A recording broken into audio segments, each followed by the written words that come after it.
ఎవరైతే రానైనా వారిని కూడా జ్ఞాపకం చేసుకోమని, ప్రభు నిలబడుతున్న నీ దాసుని కూడా బలపరిచి నీ మహిమ కొరకు వాడుకోమని, కావలసిన కృపను అనుగ్రహించమని, ప్రభు ఈ దినమంతా కూడా నీ నామ ఘనత కొరకు, నీ మహిమ కొరకు ఈ పరిచర్య అంతట్లో కూడా మీరు సహాయం చేయమని యేసు ప్రభు వారి శ్రేష్టమైన నామంలో ప్రార్థించి సహాయం కొరకు వేడుకుంటున్నాం తండ్రి.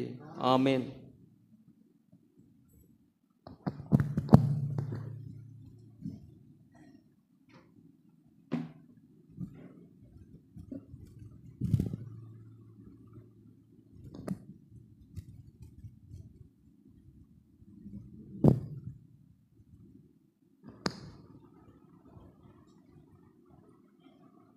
ఆరాధన నిమిత్తం దేవుని వాక్యంలో నుంచి కీర్తనల గ్రంథం 111 అధ్యాయం మొదటి 2 వచనాలు మనం అందరం కలిపి చదువుకుందాం. కీర్తనల గ్రంథం 111 అధ్యాయం మొదటి 2 వచనాలు మనం అందరం కలిపి చదువుకుందాం. యెహోవాను స్తుతించుడి, యథార్థవంతుల సభలోను సమాజంలోను పూర్ణ హృదయంతో నేను యెహోవాకు కృతజ్ఞతాస్తుతులు చెల్లించదను. యెహోవా క్రియలు గొప్పవి, వాటి యందు ఇష్టం గల వారందరూ వాటిని విచారించుదురు. రెండవదిగా 109వ కీర్తనలో 30వ వచనం అందరం కలిపి చదువుకుందాం. కీర్తనల గ్రంథం 109వ అధ్యాయం 30వ వచనం అందరం కలిపి చదువుకుందాం. నా నోటితో నేను యెహోవాకు కృతజ్ఞతాస్తుతులు మెండుగా చెల్లించదను, అనేకుల మధ్య నేను ఆయన్ను స్తుతించదను. దేవుని సహాయం కొరకు చిన్న ప్రార్థన చేసుకొని మనం ఆరాధనలోకి వెళ్దాం.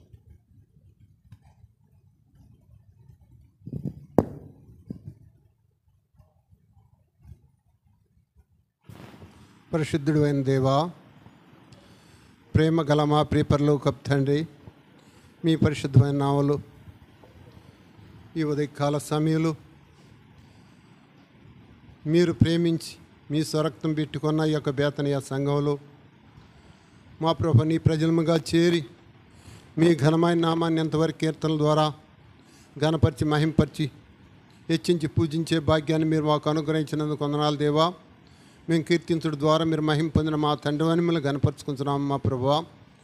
మరి ఈ సమయంలో నా తండ్రి మీ జీవవాక్యంలో నుంచి కొన్ని లేఖన భాగాలు మేము ఆరాధన నిమిత్తం తీసుకొని ధ్యానించుకొని మా ప్రభువా వాటి ద్వారా నా తండ్రి మిమ్మల్ని ఆత్మతో సత్యంతో ఆరాధించే కృప మీరు మాకు అనుగ్రహించే తండ్రి అని మమ్మల్ని బలపరిచి భద్రపరిచి మీ సన్నిధి మాతో ఉంచి మా ప్రభువా మీ వాక్యం ద్వారా మమ్మల్ని స్థిరపరచమని ఆది నుంచి అంతవరకు మీరే మహిమ పొందమని మా కొద్ది ప్రార్థన మా ప్రభు అయిన యేసు నామములో ప్రార్థించి అడిగి వేడుకున్నాం మా తండ్రి.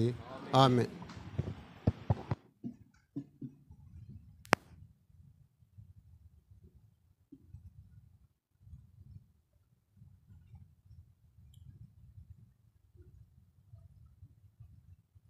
ఇక్కడ కీర్తనాకారుడైన దావీదు మహారాజు తను ఈ యొక్క దేవుని నామాన్ని ఏ రీతిలో మనం స్తుతించాలని ఇక్కడ చెప్తూ ఉన్నాడు. ఏమంటున్నాడంటే, యెహోవాను స్తుతించుడి, యథార్థవంతుల సభలోను సమాజంలోను పూర్ణ హృదయంతో నేను యెహోవా కృతజ్ఞతాస్తుతులు చెల్లించదను. యెహోవా క్రియలు గొప్పవి, ఆయన క్రియలు ఎన్నో గొప్పవైన క్రియలు జరిగించిన గొప్ప దేవుడు. అందుకని ఇక్కడ ఇంకొక మాట అంటున్నాడు, నా నోటితో నేను యెహోవాకు కృతజ్ఞతాస్తుతులు మెండుగా చెల్లించదను, అనేకుల మధ్య నేను ఆయన్ను స్తుతించదు. అనేకుల మధ్య ఇక్కడేమంటున్నాడు, యథార్థవంతుల సభలో అంటున్నాడు. ఎందుకు ఈ యొక్క వాక్యాన్ని ఈ విధంగా ఆయన సెలవిస్తూ ఉన్నాడంటే, మరి ఆయన రాజు అయి ఉన్నాడు. ఆయన రాజుగా వస్తానికి ఎవరో కారణము తను తెలుసుకున్నాడు. తన స్థితి ఏందో, తన యొక్క మరి జీవితం ఏందో తెలుసుకుంటా ఉన్నాడు. తెలుసుకొని దేవుణ్ణి హృదయమార అంటే తను మరి ఆ రోజుల్లో ఈ యొక్క మరి ఈ అనేకమైనటువంటి పద్ధతులు, ఇప్పుడంటే అనేక రీతులైన పద్ధతులు వచ్చినాయి. అప్పుడు ఈ కీర్తనల ద్వారా నేర్పేవాళ్ళు లేరు. మరి ఆయన ఎక్కడ నేర్చుకున్నాడు? గొర్రెల దగ్గర నేర్చుకున్నాడు. మరి ఆ జ్ఞానం ఎక్కడి నుంచి వచ్చింది ఆయనకి? చూడండి, దేవుణ్ణి 10 తంతుల స్వరమండలతో స్తుతిస్తానని కీర్తనలో ఉంది. మరి ఈ వాయిద్యాలు మరి ఎక్కడ తయారు చేసుకున్నాడు? ఇప్పుడు ఎవరో తయారు చేస్తే మనం దాన్ని నేర్చుకొని చేస్తున్నాం. ఆ రోజుల్లో ఇవన్నీ లేవు కదా. మరి ఆయన గొర్రెల కాపరి. గొర్రెల కాపరి దగ్గర ఏముంటాయి? ఆ గొర్రెలు, ఆ చెట్లు, ఆ ముట్లు అవి తప్పితే ఏమన్నా ఈ నా వాయిద్యాలు ఇవన్నీ ఉంటాయి ఆ టౌన్లో. ఇప్పుడు టౌన్ వచ్చింది కాబట్టి అనేక రకాల శిల్పకారులు వీళ్ళందరూ ఉంటారు కాబట్టి ఇవన్నీ మనకి తెలుస్తున్నాయి. ఆ దినాల్లో ఇవన్నీ ఎక్కడ లేవు కదా. మరి ఆ దినాల్లో దేవుడు అతనికి ఎంత జ్ఞానం ఇచ్చాడంటే, మరి కీర్తనలో ఆయన రాశాడు. ఈ కీర్తనలన్నీ ఆయన రాశాడు. ఆయన మనసులో నుంచి వచ్చిన వాటిని రాశాడు. ఇప్పుడు మనకు రాయాలంటే కవులు అవన్నీ ఊహించుకొని వాటన్నిటిని చూసుకొని వాటిని బట్టి రాస్తారు. ఈయనేం లేదు, దేవుడు ఇచ్చిన తలంపును బట్టి ఆ కీర్తనలు రాసేసేసాడు. చూడు ఆయన ఎలా అంటున్నాడంటే, యథార్థవంతుల సభలో, సమాజములు, మరి చోటును కాదు, ఇంకో చోట కాదు, ఇంకో చోట కాదు, ఆ సభలు. ఎందుకంటే ఆయన నామానికి ఘనత రావాలి. దేవుడు మహిమోన్నతుడు అన్నమాట. ఆయన సర్వభూమికి మహారాజు అయిన దేవుడు.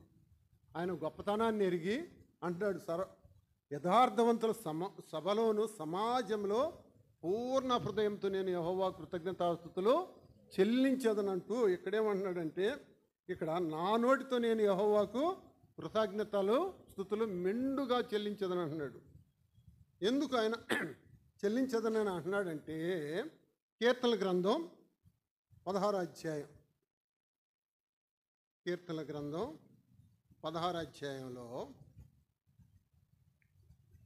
అధ్యాయంలో ఏమంటున్నాడంటే, ఈ యొక్క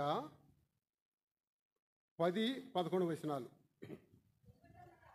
ఎందుకనగా నీవు నా ఆత్మను పాతాళంలో విడిచిపెట్టవు, నీ పరిశుద్ధిని కుళ్ళు పట్టనీవు, జీవ మార్గములు నీవు నాకు తెలియజేసేదవు, నీ సన్నిధిని సంపూర్ణ సంతోషం కలదు, నీ కుడి చేతిలో నిత్యము సుఖములు కలవు అంటున్నాడు. ఎందుకు స్తుతించాలని అంటున్నాడంటే, నీ పరిశుద్ధిని నువ్వు నా ఆత్మను పాతాళములో విడిచిపెట్టు అంటే దేవుని యందు స్థిరమైన మనసు కలిగిన వాడిగా ఉన్నాడు. దేవుని మీద ఆయన ఎంతో హృదయాన్ని దేవునికి ఇచ్చాడు. దేవుడు తన హృదయంలో నింపుకున్నాడు కాబట్టి దేవుడు ఏమై ఉన్నాడు? ఆయన సజీవులకే దేవుడు కానీ మృతులకు దేవుడు కాదు. ఆయన సజీవుడు. కాబట్టి ఆ సజీవుడైన దేవుడు నన్ను ఈ పాతాళంలో అంటున్నాడు. ఇక్కడ ఏమంటున్నాడంటే, నీవు నా ఆత్మను పాతాళంలో విడిచిపెట్టు. ఎందుకు విడిచిపెట్టు? నేను ఆయన పరిశుద్ధుడై ఉన్నాడు కనుక మీరును పరిశుద్ధులై ఉన్నాడు. పరిశుద్ధత లేకుండా ఎవడు ప్రభువుని చూడలేడు. ఇది ధర్మశాస్త్రంలో మోషే ద్వారా రాయబడింది. ఈ మాటని, ఈ మాట ధర్మశాస్త్రంలో ఆ యొక్క 4 ఖండాలు, నిర్గమ, లేవియాకాండం, సంఖ్యాకాండం, ద్వితీయ, వీటిల్లో ఈ యొక్క ధర్మశాస్త్రం ఇచ్చినప్పుడు దేవుడు ఈ మాటను మోషే ద్వారా సెలవిచ్చాడు. నేను పరిశుద్ధునై ఉన్నాను కనుక మీరును పరిశుద్ధులై ఉండండి అని. ఈ మాటని ఈ యొక్క యాకోబు పత్రికలో ఉంటుంది అదే మాట. ఎందుకు? ఈయన పరిశుద్ధమైన జీవితం జీవిస్తున్నాడు. దేవుడు ఏందో తెలుసుకున్నాడు, తను ఎలా జీవించాలో తెలుసుకున్నాడు.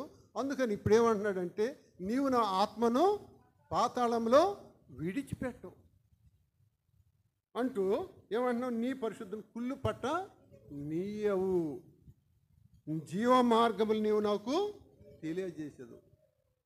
కాబట్టి దేవుడు తను ఏంటో ఎరిగాడు, దేవుడు ఏంటో ఎరిగాడు, దేవుడు ఎంత గొప్పవాడో, ఆయన్ని ఎలా స్తుతించాలో ఆయన సెలవిస్తున్నాడు. అందుకని ఎక్కడో కాదు, జనముల మధ్య అంటాడు. ఏమంటాడంటే, ఇక్కడ మనం చదువుకున్న దాంట్లో సమాజంలో అన్నాడు. సమాజంలో అంటే సభలో దేవుణ్ణి గణపరచాలి, చాటును కాదు. అనేకులు నీకు ఏమై ఉన్నాడు ఆ దేవుడు, నీ పట్ల ఏ మేలులు చేశాడు, దాన్ని బట్టి దేవుణ్ణి ఆరాధించాలి, గణపరచాలి. అందుకని ఇక్కడ ఏమంటున్నారంటే, లోకాసు వార్త ఇక్కడ ఒక మాట ఉంది. లోకాసు వార్త 1వ అధ్యాయం 48వ వచనం చదువు. నా ఆత్మ నా రక్షకుడైన దేవుని యందు ఆనందించను. ఈ మాట ఎవరు చెప్తున్నారు? ఎలిజబెత్ చెప్తుంది. ఎలిజబెత్ దగ్గర మరి వెళ్ళినప్పుడు ఈ మాట వారిద్దరి మధ్య సంభాషణ వచ్చింది. ఆ సంభాషణ వచ్చినప్పుడు ఇక్కడ ఏమంటుందంటే, ఇక్కడ ఎలిజబెత్ ఏం చెప్తుందంటే, స్త్రీలలో నీవు ఆశీర్వాదించబడి నీ గర్భంలో ఆశీర్వాదించబడిను, నా ప్రభు తల్లి నా యొద్దకు వచ్చి నాకు ఎలాగో ప్రాప్తించనంటూ ఇదిగో నీ శుభవచనము నా చెవిని పడగానే నా గర్భంలోని శిశువు ఆనందంతో గంతలు ప్రభు ఆమెకు తెలియజేసిన మాటలు సిద్ధించును గాకని నమ్మిన ధన్యురాలను. అప్పుడు మరి అంటుంది ఇప్పుడు ఈ మాటని, నా ప్రాణము ప్రభువును ఘనపరుచున్నది, ఆయన తన దాసురాలి దీన స్థితిని కటాక్షించను, నా ఆత్మ నా రక్షకుడైన దేవుని యందు ఆనందించను. చూడండి, మరి తన గర్భంలో దేవాతి దేవుడు ఉన్నాడు, ఆయన్ని రక్షకుడని ఎరిగింది. ఈయన సృష్టికర్త తన గర్భంలో ఉన్నాడు. ఆయన ఏమంటుంది ఇక్కడ? ఆ మాట ఏమంటుంది? నా ఆత్మ నా రక్షకుడైన దేవుని, నన్ను రక్షించి ఆయన నా గర్భంలో ఉన్నాడు, ఆయన నా రక్షకుడు కాబట్టి ఆయన నా ఆత్మ ఆయన యందు ఆనందిస్తుంది. ఎందుకంటే ఆయన ఆత్మ మన హృదయాల్లో ఎప్పుడైతే ఆత్మచేత మనల్ని అందరూ ఆయన ఆత్మచేత నడిపింపబడుతున్న వారందరూ ఆయన కుమారులు అవటానికి అధికారం ఇచ్చాడు ఆయన. కాబట్టి అందరం ఎవరైతే ఆయన్ని రక్షకుడుగా తమ హృదయంలో విశ్వసిస్తారో, రక్షకుడని నోటితో ఒప్పుకుంటారో వారికి ఉచితంగా రక్షణ ఇస్తాడు. ఆ మాటని రోమాపత్రిక 10వ అధ్యాయంలో ఆ మాట ఉంటుంది, చదువుకుందాం. రోమాపత్రిక 10వ అధ్యాయంలో ఆ మాట ఉంటుంది. ఏమంటుందంటే,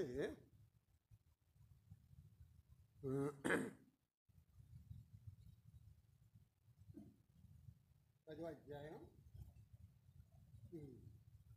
అధ్యాయంలో 8వ వచనంలో 9వ వచనం, అదేమనగా యేసు ప్రభు నీ నోటితో ఒప్పుకొని దేవుడు మృతుల్లో నుండి ఆయనను లేపినని నీ హృదయమందు విశ్వసించిన ఎడల నీవు రక్షించబడదు. రక్షణ అనేది ఉచితంగా నీవు ఒప్పుకున్నప్పుడు అంటున్నాడు. ఆ మాట అంటున్నాడు, యేసు ప్రభు నీ నోటితో ఒప్పుకోవాలా. తర్వాత ఏం చేయాలి? దేవుడు మృతుల్లో నుండి ఆయనను లేపిన నీ హృదయంలో విశ్వాసం ద్వారా నోటితో ఒప్పుకోవటం ద్వారా రక్షకుడుగా నీ హృదయంలోనికి ఆయన వచ్చేస్తాడు. ఉచితంగా రక్షణ ఇస్తున్నాడు. కాబట్టి ఈ యొక్క రక్షణ అనేది ఆయన నీకు నాకు ఉచితంగా అనుగ్రహించిన వరం. మరి లోకంలో ఎంతోమంది ఉన్నారు, వారందరికి లేదు రక్షణ, వారందరికి లేదు. ఆయన ఎవరినైతే అన్నాడు ఆ మాట అన్నాడు. ఇక్కడ దీంట్లో కూడా ఒక మాట ఉంటుంది, 8వ అధ్యాయం 28వ వచనం చదువమ్మా. దేవుని ప్రేమించు వారికి అనగా ఆయన సంకల్పం చొప్పున పిలువబడిన వారికి మేలు కలుగుటకై సమసమును సమకూడి జరుగుతున్నవని ఎరుగుదుము. ఎందుకనగా తన కుమారుడు అనేక సహోదరులలో జ్యేష్ఠుడగునట్లు దేవుడు ఎవరిని ముందుగా ఎరిగెనో వారు తన కుమారునితో సారూప్యము గలవారొకటకు వారిని ముందుగా నిర్ణయించెను.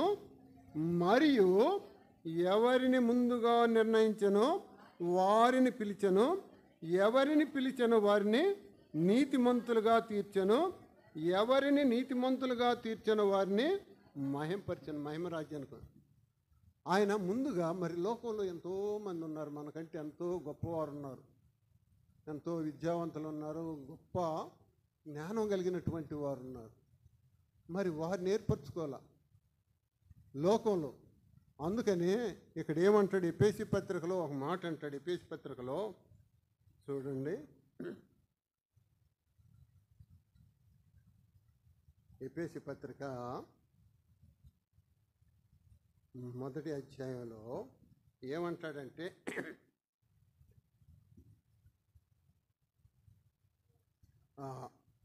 అది 1వ అధ్యాయం 6వ వచనంలో మధ్య భాగం నుంచి నేను చదువుతాను. యేసుక్రీస్తు ద్వారా తనకు కుమారులుగా స్వీకరించుటకై మనల్ని ముందుగా తన కోసము నిర్ణయించుకున్నాడన్నమాట. నిర్ణయించుకుని మనము తన ఎదుట పరిశుద్ధులమును నిర్దోషమునై ఉండవలని జగత్ పునాది వేయబడకమని ప్రేమ చేత ఆయన క్రీస్తులో మనలను ప్రేమ చేత క్రీస్తులో నుంచి ఏర్పాటు చేసుకున్నాడు. ముందుగా ఏం చేశాడు? నిర్ణయించుకున్నాడు. అది ఎప్పుడంటే జగత్ పునాది వేయబడక మునిపే అంటాడు. జగత్ పునాది వేయబడక ముని ప్రేమ చేత ఆయన క్రీస్తులో మనలను ఏర్పాటు చేసుకున్నాడు. ఇక్కడ ఏమంటున్నాడంటే దేవుడు అనేక సహోదరులలో తన కుమారుడు జ్యేష్ఠుడగినట్లు ఎవరిని ముందుగా ఎరిగిన వారు తన కుమారుని స్వారూప్యంలో గలవారొగుటకు, అంటే మనము ఆయన రూపంలోకి మనం మార్చబడటానికి, ఆయన రూపంలోకి మనం మార్చబడటానికి మనల్ని ఏం చేశాడంటే ముందుగా నిర్ణయించుకున్నాడు లోకంలో. మరి గొప్పవారు ఎంతోమంది ఉన్నారు, వారిని నిర్ణయించుకోవాలా, నిన్ను నన్ను నేర్చుకున్నాడు. అందుకే జగత్ పునాది వేయబడక మునిపే క్రీస్తులో నిన్ను నన్ను ఎరిగాడు. ఎరిగి ఏం చేశాడంటే, అక్కడ ఈ మాట అదే అంటున్నాడు కదా, ఇక్కడ ఏమంటున్నాడంటే తన కుమారుడు అనేక సహోదరుల్లో జ్యేష్ఠుడగినట్లు దేవుడు ఎవరిని ముందుగా ఎరిగాడు. లోకంలో ఎరిగిన వాడికి ఉన్నాడు. ఎరిగిన వారిని ఏమంటున్నాడు? తన కుమారుని సారూప్యం గలవారు నిర్ణయించుకున్నాడు. నిర్ణయించుకున్న తర్వాత ఏం చేశాడు? పిలుచుకున్నాడు. పిలుచుకుని ఏం చేశాడు? నీతిమంతులుగా తీర్చాడు. నీతిమంతులుగా తీర్చడమే కాదు, మహిమ రాజ్యానికి వారసులుగా చేశాడు. చూడండి ఆయన సంకల్పం ఎంత గొప్పదో. ఆ గొప్పతనాన్ని ఎరిగొన్నాడు కాబట్టి దావీదు మహారాజు పూర్ణ హృదయంతో సమాజంలో సభలో ఆయన నేను కృతజ్ఞతాస్తుతులు చెల్లిస్తానంటున్నాడు. ఎందుకంటే ఈ యొక్క విశ్వాసాన్ని దేవుడు ఏమై ఉన్నాడు, మనం ఏమై ఉన్నాం, ఆయన మన ఎళ్ళ ఏం కార్యాలు చేశాడు, అది ఎల్లడపరచడమే ఆరాధన అంటే. ఆరాధన అంటే ఆయన చేసిన మేలులు మనం ఎల్లడపరచడమే ఆరాధన, దేవుని గణపరచడం అన్నమాట. ఇప్పుడు మనకి ఎన్నో సందర్భాల్లో మనం ఇప్పుడు మరి జాబ్ చేసేవాళ్ళు అయితే వాళ్ళు ట్రాన్స్ఫర్ అయ్యి వెళ్ళేటప్పుడు లేదంటే ఏదన్నా ఫంక్షన్ జరిగినప్పుడు ఏం చేస్తారంటే మంచి మంచి గిఫ్ట్లు తీసుకొచ్చేస్తారు. ఇచ్చినప్పుడు మనం ఏం చేస్తాం? వాళ్ళకి థ్యాంక్స్ అని చెప్తాం లేదా? వాళ్ళు మనను తీసుకొచ్చి ఇచ్చారు కృతజ్ఞతగా, దానికి మనం ఏం చెప్తాము? థ్యాంక్స్ చెప్తాం. ఆ థ్యాంక్స్ చెప్పడం అంటే ఆరాధన అంటే దేవుడు మనకి చేసిన దాన్ని బట్టి మనం ప్రతిఫలంగా ఇచ్చేదాన్నే ఆరాధన అంటారు. ఆరాధన మన హృదయమారా అర్పించేది ఆరాధన. మనం ఏమిస్తాం? అన్ని సమస్తం ఆయన ఇచ్చినాయే కదా, ఈ ఆత్మ ప్రాణదేహాలు ఆయన ఇచ్చినాయే కదా. ఆయన ఇచ్చాడు. ఇచ్చిన దాన్ని బట్టి మనం దేవుణ్ణి గణపరచాలి. ఎందుకు? ఆ లోకంలో మురికి మాలిన్యంలో లేకుండా మనల్ని పరిశుద్ధులుగా తన రక్తంతో కడిగి పరిశుద్ధ మందిరంలో ప్రవేశింపజేశాడు. పరిశుద్ధ జనంగా చేసుకున్నాడు. పరిశుద్ధమైన పాత్రగా చేశాడు. అందుని బట్టి దేవునికి ఏం చేయాలంటే మనం ఘనపరచాలి. అయ్యా నువ్వు నన్ను ఇట్లా చేసినందుకు నీకు నేను రుణస్తుడని ఒప్పుకొలిసి నీకు నేనేమి ఇవ్వలేక మీరు నాకు ఇచ్చిన యొక్క హృదయపూర్వకమైన ఆరాధన నీకే సమర్పిస్తున్నానని తెలియపరచుకోవటమే ఆరాధన. అందుకే సమాజంలో ఆయన్నే దేవుణ్ణి గణపరుస్తూ ఉన్నాడన్నమాట. ఇక్కడ ఏమంటుంది? లోక సువార్తలో ఏమంది? నా ఆత్మ నా రక్షకుడైన దేవుని యందు ఆనందిస్తూ ఉందన్న. ఎందుకంటే ఆ రక్షకుడు తన హృదయంలోకి వచ్చాడు. ఆ రక్షకుడు తన హృదయంలో జన్మిస్తున్నాడు, ఆయన హృదయంలో నింపాడు. కాబట్టి ఆయన యందు నేను ఆనందిస్తున్నాను, నా రక్షకుడైన దేవుని యందు నేను ఆనందిస్తున్నానని ఈ యొక్క మరియ చలవిస్తూ ఉంది, ఆరాధిస్తూ ఉంది. ఇక్కడ ఏమన్నా దావీదు మహారాజు ఏమన్నాడు? నీవు నా ఆత్మను పాతాళంలో విడిచిపెట్టవు. చూడండి ఎంత నిరీక్షణ కలిగి ఉన్నాడు. అందుకని ఎవరు ఈ యొక్క పాతాళంలోకి ఎవరు దిగిపోతారని అన్నాడంటే ఈ యొక్క యెషయా గ్రంథం మొదటి కీర్తనల గ్రంథం 9వ అధ్యాయం 17వ వచనంలో ఉంటుంది ఆ మాట. కీర్తనల గ్రంథం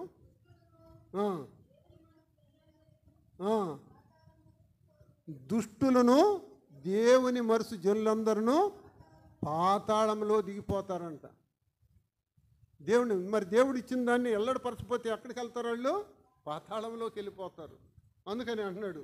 ఇక్కడ ఏమంటున్నాడంటే యెషయా గ్రంథంలో 5:11 అంటాడు. యెషయా గ్రంథం 5:11. ఆ, ఆ, ఆ, ఆ, ఆ. కాదమ్మా, ఇది ఎన్నో వచనం అంటే 14 వచనం చదవమ్మా. అందుచేతనే పాతాళము గొప్ప ఆశ పెట్టుకొని అపరిమితముగా తన నోరు తెరుచుకుని చూస్తూ ఉందంట. ఎందుకు? 13 వచనం ఇప్పుడు చదవమ్మా. కావున నా ప్రజలు జ్ఞానము లేక చెరపట్టబడిపోతున్నారు, వారిలో గనులైన వారు నిరాహారులుగా నున్నారు, సామాన్యులు దప్పిచేత జ్వరపీడితులవుతున్నారు. ఇప్పుడు 12వ వచనం చదువు. వాళ్ళు ఎలాంటి కార్యాలు జరిగిస్తున్నారో ఇప్పుడు తెలుస్తుంది. వారు సితార, స్వరమండల, తంబూర, సన్నాయిలను వాయించుతూ ద్రాక్షారసం త్రాగుతూ విందు చేదురు, కానీ దేవుని పనిని యోచింపరు. దేవుని పని, యెహోవా పని యోచింపరు. ఆయన హస్తకృత్యములను లక్ష్య పెట్టరు. మనం మరి దేవుడు కదా మనల్ని సృష్టించింది, మరి సమస్తం ఇచ్చింది ఆయన కదా.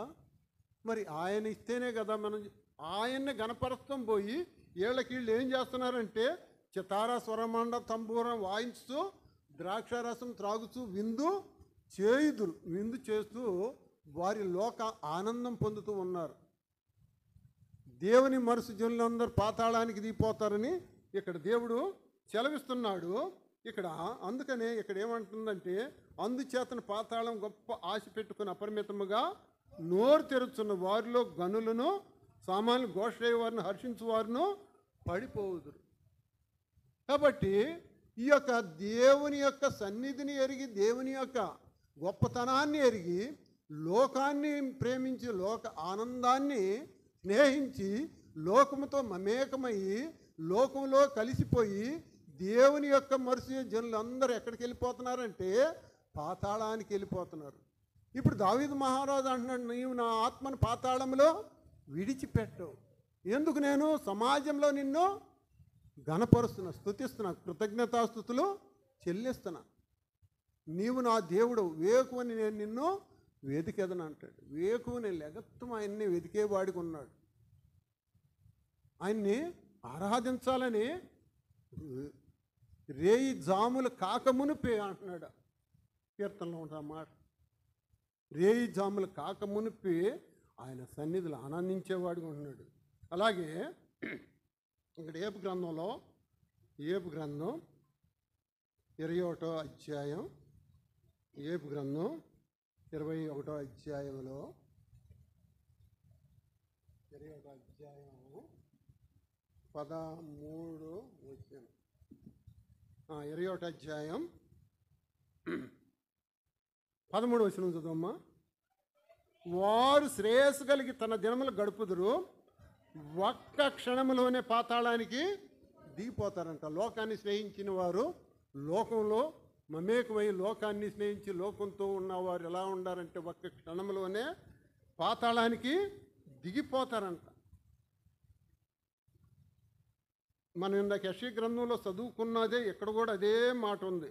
ఏమన్నారు? 12వ వచనం చదవమ్మా. తంబుర స్వరమండలములను పట్టుకొని వాయించుదురు, సానిక నాదముని సంతోషించుదురు, వారు శ్రేయస్సు కలిగి తన దినములు గడుపుతుంటారు. సృష్టికర్తను బదిలి సృష్టిని పూజించి సృష్టి అందు ఆనందించే వారు ఉన్నవారు ఒక్క క్షణములోనే వారు పాతాళానికి దిగిపోతారు. అయితే ఇక్కడ దావీదు మహారాజు ఏమంటే, నీవు నా ఆత్మను పాతాళంలో విడిచిపెట్టవు.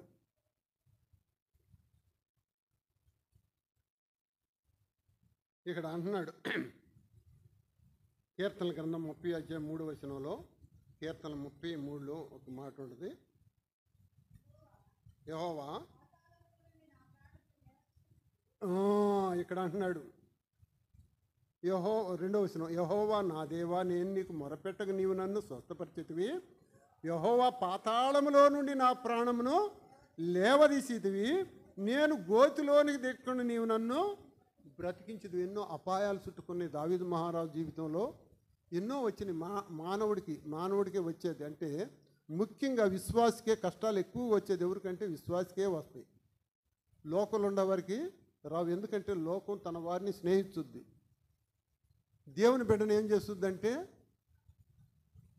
అనేకమైనటువంటి ఇబ్బందికర పరిస్థితులు కల్పిస్తూ ఉంటుంది లోకం దేవుని బిడ్డకి. కాబట్టి అనేకమైన శ్రమల గుండా విశ్వాసి వెళ్ళాల్సి వస్తుంది లోకంలో. కాబట్టి ఆ లోకంలో నుంచి నీవు ఎదుర్కొనేది, లేచిన కాడి నుంచి నువ్వు ఎదుర్కొనేది ఏంటంటే పోరాటమే. ఒక విశ్వాసి లోకంలో జీవించేటప్పుడు లోకం దుష్టిని అందుంది. లోకం, మనం దేవుల్లో ఉన్నవారం కాబట్టి దేవుల్లో ఉన్నారు. ఆ యొక్క లోకం ఏం చేస్తుందంటే ద్వేషిస్తూ ఉంటుంది. కాబట్టి ఆ ద్వేషాలన్నీ కూడా దేవుడు ఏం చేస్తాడంటే 34వ అధ్యాయంలో ఆ మాట ఉంటుంది. 34వ అధ్యాయంలో 19వ వచనంలో ఉంటుంది ఆ మాట. నీతిమంతుని కలుగు ఆపదలు అనేకములో వాటన్నిటిలో నుండి యెహోవాన్ని విడిపించును. దేవుడు ఎన్నిటిలో నుంచో నీకు విడిపించే దేవుడు ఉన్నాడు. నిన్ను రక్షించే దేవుడు, నిన్ను విడిపించే దేవుడు ఆయన. కాబట్టి ఆయన నువ్వు గణపరచాలి. ఎందుకు గణపరచాలి? లోకంలో నుంచి నన్ను రక్షించిన, వేరుపరిచి రక్షించావు. నన్ను దినదినము కాపాడుతున్నావు. దుష్టుడి నుంచి నన్ను కాపాడుతూ ఉన్నావు. ఇక్కడ దావీదు మహారాజు ఏమన్నాడు? నీవు నా ఆత్మను పాతాళంలో విడిచిపెట్టవు. ఇక్కడ ఏమంటుందంటే మరి ఏమంటుంది? నా ఆత్మ నా రక్షకుడైన దేవుని యందు ఆనందిస్తూ ఉన్నది అంటుంది. దేవుని యందు ఆనందిస్తూ ఉన్నది. ఇక్కడ ఏమంటుందంటే ఏపు గ్రంథం 33:28లో ఒక మాట ఉంది. 33 అధ్యాయం 8వ వచనంలో 33:8 ఏపు గ్రంథం 33:8లో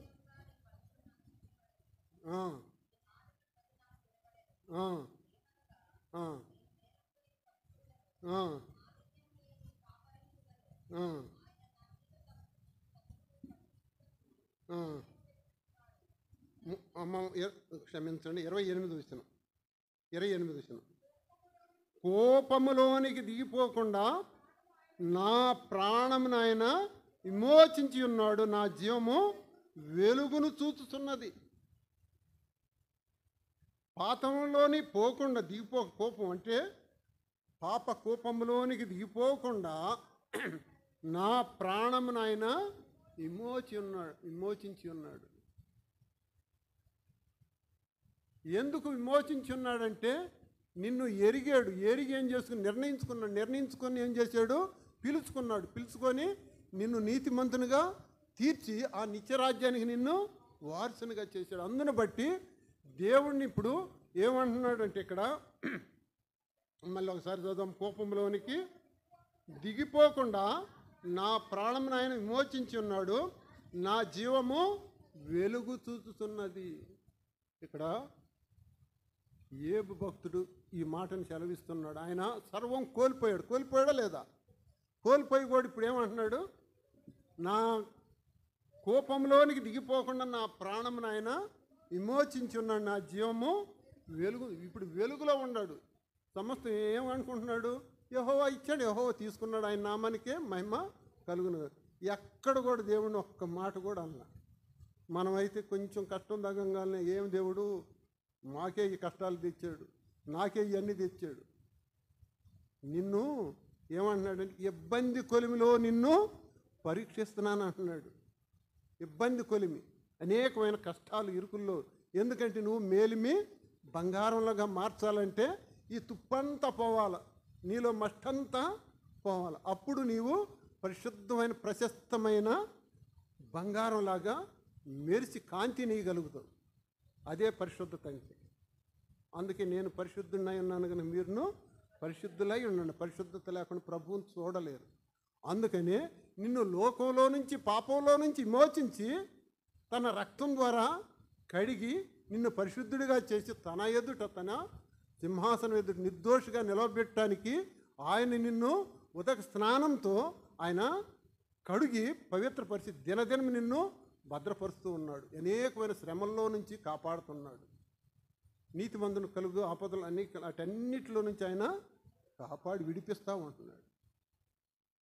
ఇప్పుడు నా జీవము వెలుగును చూస్తున్నదని ఏబు గారు చెప్తున్నాడు. ఎందుకంటే నీవు నా ఆత్మ పాతాళంలో విడిచిపెట్టువాడవు కావు.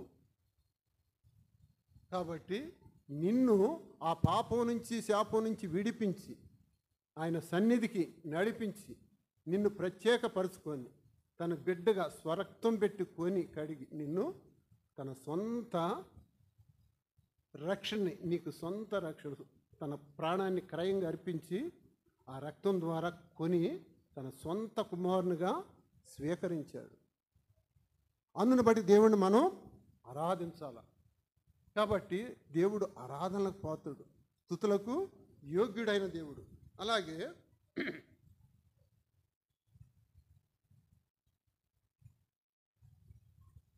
రోమాపత్రిక 6వ అధ్యాయం 4వ వచనంలో, రోమపత్రిక 6వ అధ్యాయం 4వ వచనంలో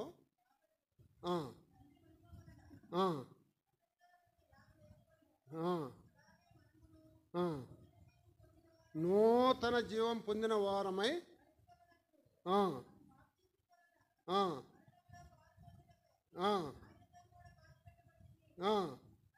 మరియు ఆయనతో ఐక్యం గలవారముగా ఆయన పునరుద్ధానము యొక్క సాదృశ్యమందు ఆయనతో ఐక్యం గలవారమై ఉందుము. ఆయన పునరుద్ధానం ద్వారా మనం ఆయనతో ఐక్యమయ్యే వారిగా ఉండాలని దేవుని యొక్క సంకల్పం అయి ఉన్నది. కాబట్టి మనం బాప్తిసం మరణంలో పాలు పొందుడికి ఆయనతో కూడా పాతి పెట్టబడితే, మరియు ఆయన మరణం యొక్క సాదృశ్యం ముందు ఆయనతో ఐక్యం గలవారమైన ఆయన పునరుద్ధానము యొక్క సాదృశ్యమందు ఆయనతో ఐక్యం గలవారమై ఉందుము గనుక మనము పాపమునకు దాసులము కాకుండా పాప శరీరం నిరర్ధకమును ప్రాచీన స్వభావం ఆయనతో కూడా సిలువేయబడిన నిరుగు చనిపోయిన పాపముక్తుడని పొంది ఉన్నాడు. ఇప్పుడు ఏమంటున్నాడంటే ఇక్కడ, కాబట్టి 12వ వచనంలో, కాబట్టి శరీర దురాశలకు లోబడి సావునకు లోనైన మీ శరీర పాపమును ఏలనీయకుడు, మరియు మీ అవయములను దుర్నీతికి సాధనములుగా పాపమునకు అప్పగింపకుడి. అయితే మృతుల్లో నుండి సజీవులం అనుకొని మిమ్మల్ని మీరే దేవునికి అప్పగించుకొనుడి. అవయం నీతి దేవునికి అప్పగించుడు. మీరు కృపకే కానీ ధర్మశాస్త్రం లోనైన వారు కారు కనుక పాపం మీ మీద ప్రభుత్వము చేయదు. ఇప్పుడు యేసు క్రీస్తులో ఉన్న వారికి ఇది, క్రీస్తు యేసులో ఉన్న వారికి. అందుకే ఏమంటున్నాడంటే రోమపత్రిక 8 మొదట్లో అంటాడు, మొదటి వచనంలో, ఇప్పుడు క్రీస్తు యేసు నందున్న వారికి ఏ శిక్ష కూడా లేదంటున్నాడు. యేసు క్రీస్తులో ఉన్నవారికి ఏ శిక్ష లేదు. ఈ శిక్షను ఏం చేశాడు? నేను కొట్టివేసి ఉన్నాను అంటాడు. జఫన్యా గ్రంథం 3వ అధ్యాయం 15వ వచనంలో ఏమంటాడంటే, మీ యొక్క శిక్షను నేను కొట్టివేసి ఉన్నాను అంటాడు. ఇప్పుడు మీ అందు శిక్ష లేదు. ఇప్పుడు యేసు క్రీస్తుని అందున్న వారికి ఏ శిక్షా విధి లేదు.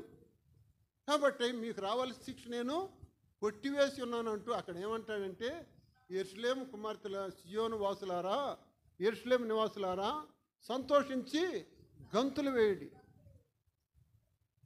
ఎందుకు గంతులు వేయాలి? మీకు రావాల్సిన శిక్ష నేను కొట్టివేసి ఉన్నాను అంటాడు.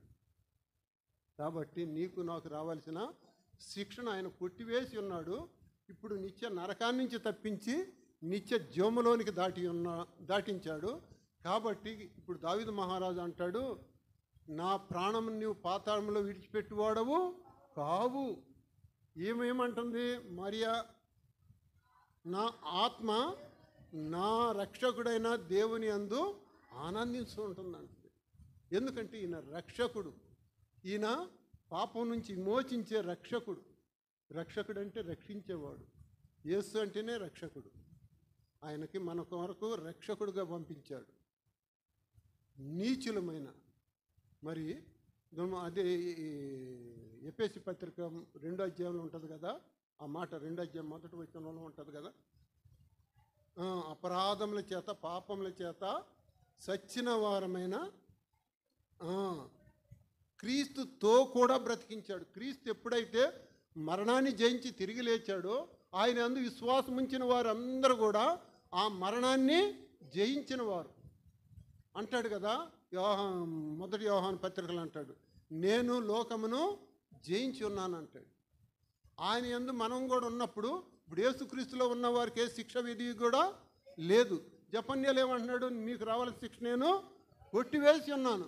కాబట్టి ఇశ్రాయేలీయులారా, సియోను నివాసులారా, యెరూషలేము వారులారా, మీరు సంతోషించి ఆనందించి గంతులు వేయండి అంటున్నాడు. ఎందుకు గంతులు వేయాలంటే మనకి ఏ శిక్ష, ఇప్పుడు యేసుక్రీస్తు నందున్న వారికి ఏ శిక్ష విధి లేదు. మన శిక్ష అంతా ఆయన కొట్టివేశాడు. మనం నిత్య రాజ్యానికి వారసులుగా చేశాడు. అందుకనే కదా రోమపత్రిక 8:29 ఉంది, ఎవరిని ఎరిగాడు వాళ్ళని పిలుచుకున్నాడు, పిలిచిన వాళ్ళని నీతిమంతులకు తీర్చాడు, నీతిమంతులు తీర్చి తన నిత్య రాజ్యానికి వారసులుగా చేశాడు. ఇప్పుడు మనం యేసు ప్రభువులు ఆయన రాజ్య వారసులమై ఉన్నాం. అందును బట్టి మనం దేవుణ్ణి ఆత్మతో సత్యంతో బొద్దులమై ఉన్నాం. కాబట్టి మనం దేవుణ్ణి ఆరాధించాలి. అందుకే నిన్ను నన్ను లోకం నుంచి ఏర్పరచుకుంది ఆయన కనపడతాడు. ఇప్పుడు ఎంతోమంది ఉన్నారు, వారు అందరిని రక్షించుకోలేదు కదా. అందుకే ఆయన రాజ్యం ఏంటంటే ఆయన సిద్ధపరుస్తున్నాడు రాజ్యం. ఆ సిద్ధపరిచి మన కొరకు తీసుకొని పోవటానికి వస్తాడు. అందుకని జయించు వారిని కొనిపోవా ప్రభు యేసు వచ్చుననే పాట ఉంది కదా.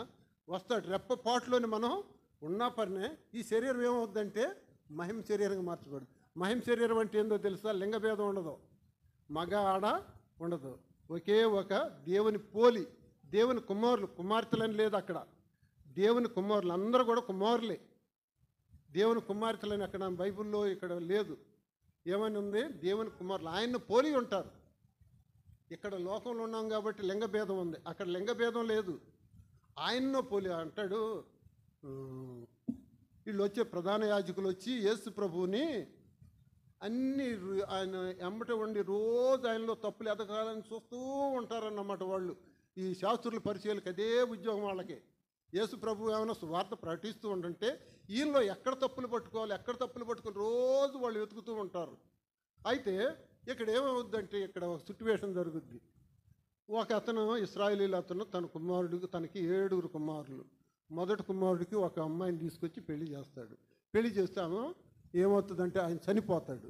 తర్వాత రెండో కుమారుడికి ఇస్తాడు. అట్లా 7 కూడా చనిపోతారు.